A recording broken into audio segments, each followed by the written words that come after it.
આચાર્યેણૈવ દત્તમ યદ્યચ્ચ તેન પ્રતિષ્ઠિતમ કૃષ્ણ સ્વરૂપમ તત્સેવ્યમ વંદ્યમેવે તરતુ યત. મહારાજ શિક્ષાપત્રીનો 62મો શ્લોક તેને લગતા કહે છે કે મારા આશ્રિતો હોય તેમણે આચાર્યે જે સ્વરૂપ પોતાને આપેલું હોય અને આચાર્યે જે સ્વરૂપને પ્રતિષ્ઠા વિધિથી સ્થાપન કરેલું હોય એ ભગવાનનું સ્વરૂપ છે.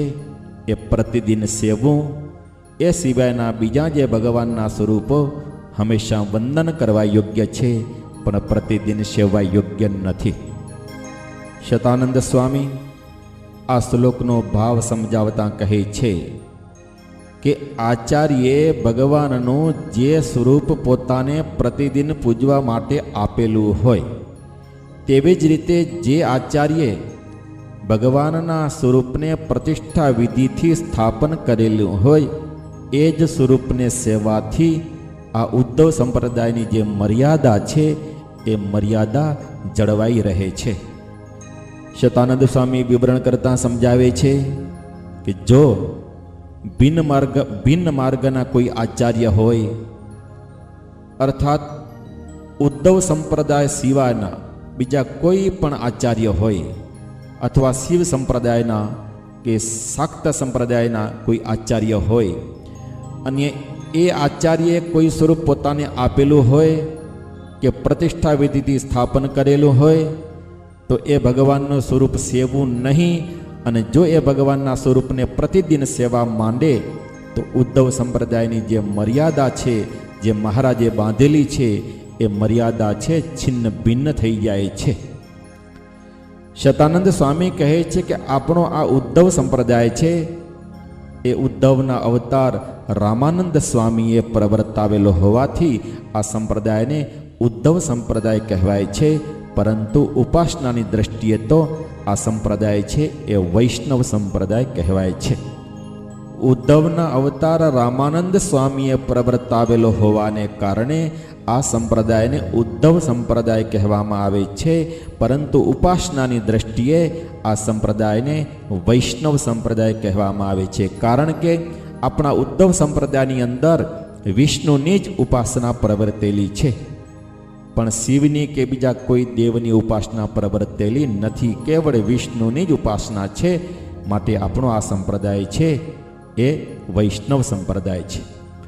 કોઈ પણ અવતારોની ઉપાસના કરવી એ વિષ્ણુની જ ઉપાસના કહેવામાં આવે છે.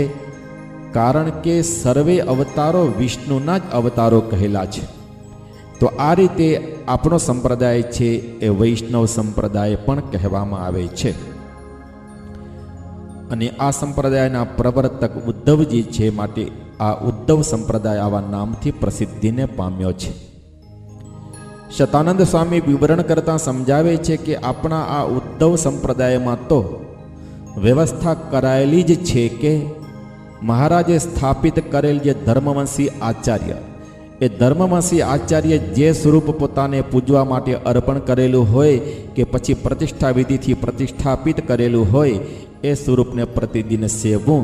અને એ સિવાયના કોઈ શિવ સંપ્રદાયના આચાર્ય હોય કે પછી શાક્ત સંપ્રદાયના આચાર્ય હોય કે પછી કોઈ પણ બીજા આચાર્ય સ્વરૂપ સ્થાપન કરેલું હોય તો એ સ્વરૂપો ભગવાનનો ભાવ રાખીને પ્રેમથી વંદન કરવા યોગ્ય છે.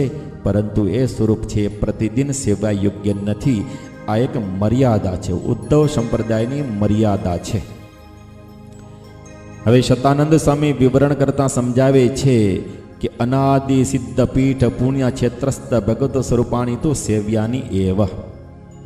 શતાનંદ સ્વામી કહે છે કે મહારાજે એમ કહ્યું કે બીજા કોઈ આચાર્યે સ્વરૂપની પ્રતિષ્ઠા કરેલી હોય, પ્રતિષ્ઠા વિધિથી સ્વરૂપને સ્થાપિત કરેલું હોય એ પ્રતિદિન સેવા યોગ્ય નથી. એનું સેવન કરવું નહીં. પણ જગન્નાથપુરી, રામેશ્વર, બદ્રીનારાયણ, તિરુપતિ ઇત્યાદિ પ્રાચીન પુણ્ય તીર્થોને વિશે રહેલા ભગવાનના સ્વરૂપો ભલે કોઈ ભિન્ન માર્ગના આચાર્ય પધરાવેલા હોય છતાં પણ એ સ્વરૂપો તો અવશ્ય સેવા યોગ્ય જ છે. શતાનંદ સ્વામી વિવરણ કરતા સમજાવે છે, જો કે વૈષ્ણવ સંપ્રદાયના કોઈ પણ આચાર્યે પ્રતિષ્ઠા વિધિથી સ્થાપન કરેલા ભગવાનના સ્વરૂપને સેવામાં કોઈ મોટી હાનિ નથી કે કોઈ મોટું પાપ પણ નથી. અને ભગવાનના સ્વરૂપની અંદર પ્રગટ ભાવ લાવી કરીને ઉપાસના કરવાથી મોક્ષ પણ થાય છે, એમાં કોઈ જાતનો સંદેહ નથી. છતાં પણ આપણા માટે તો ભગવાનની આજ્ઞા એ જ સર્વોપરી છે. શતાનંદ સ્વામી વિવરણ કરતા સમજાવે છે કે અહીં ભાવ એવો છે કે બંને ધર્મવંશી આચાર્યોએ જે સ્વરૂપની સ્થાપના કરેલી હોય એ સ્વરૂપને સેવવું એ આવશ્યક છે પણ અનિવાર્ય નથી. બંને આચાર્યોએ જે સ્વરૂપને સ્થાપિત કરેલું હોય એ સ્વરૂપને સેવવું એ આવશ્યક છે પણ અનિવાર્ય નથી. જો અનિવાર્ય જ હોય તો જગન્નાથપુરી ઇત્યાદિ પ્રાચીન પુણ્ય તીર્થોને વિશે રહેલા ભગવાનના સ્વરૂપો પણ સેવી શકાય નહીં. શતાનંદ સ્વામીએ તો એ સ્વરૂપને સેવાની આજ્ઞા આપેલી છે. તેથી આચાર્ય જે સ્વરૂપની સ્થાપના કરેલી હોય તે જ સ્વરૂપને સેવવું જોઈએ એ અનિવાર્ય નથી પણ આવશ્યક તો છે જ. કારણ કે આપણા ઉદ્ધવ સંપ્રદાયની એ મર્યાદા છે.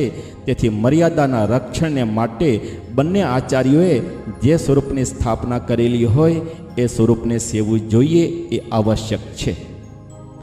અને વળી મહારાજની આજ્ઞા પણ છે. માટે ભગવાનની આજ્ઞાનું પાલન કરવું એ જ પુણ્ય છે અને મહારાજની આજ્ઞાનું ઉલ્લંઘન કરવું એ જ પાપ છે. માટે આપણા સંપ્રદાયની અંદર મહારાજે પ્રસ્થાપિત કરેલા બંને ગાદીના જે આચાર્ય એ બંને ગાદીના જે આચાર્ય હોય તેમણે પ્રતિષ્ઠા વિધિથી જે સ્વરૂપો સ્થાપિત કરેલા હોય એ ભગવાનના સ્વરૂપોને સેવવા આવી જે મર્યાદા છે એ મર્યાદાનો જે રીતે ભંગ ન થાય એ રીતે સાવધાન રહી કરીને ભગવાનનું ભજન કરવું આવો મહારાજનો અભિપ્રાય છે.